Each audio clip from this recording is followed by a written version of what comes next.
Ito ang GMA Regional TV News. Patay ang isang lalaki mula Alabel, Sarangani matapos tamaan ng kidlat sa kasagsagan ng pag-ulan.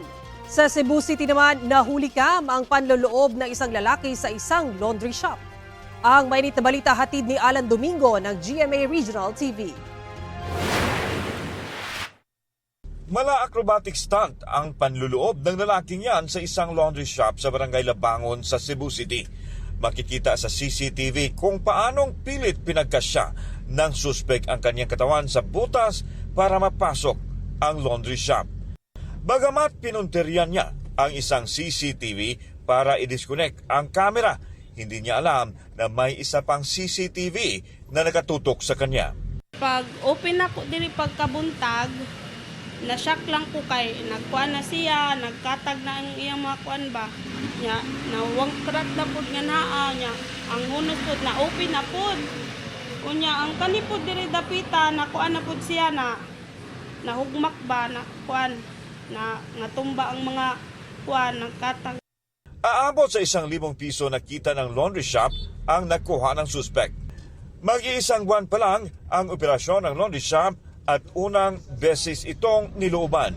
Sa tulong ng CCTV, agad na natukoy ng pulisya ang pagkakakilanlan ng kawatan.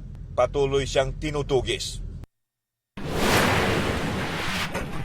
Kuha ang video na yan ng pagkidlat sa kasagsagan ng pag-ulan sa General Santos City. Dinig din sa kuha ang malakas na pagkulog. Walang impormasyon kung may natamaan ng kidlat doon. Pero ayon sa mga pulis, sa kalapit na bayan ng Alabel sa Sarangani, isang lalaking 40 anyos na nagmamaniho ng kanyang motor ang dead on the spot matapos tamaan ng kidlat noong araw na iyon, October 31. Wala dayon inform kami dayon ang biktima nga while drive sa iyang motor padulong dito banda sa may sitio Talipara sa Barangay Alegria. Samtang pauli sila. So di ka naigo sila kilat.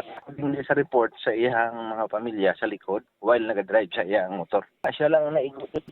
Paliwanag ng Pag-asa, ang kulog at kidlat ay dahil daw sa local thunderstorms. Paalala ng ahensya, kung makakaranas ng pag-ulan na may kidlat, iwasan ang open spaces at kung maaari ay pumasok sa loob ng bahay o gusali. Alan Domingo ng GMA Regional TV nagbabalita para sa GMA Integrated News.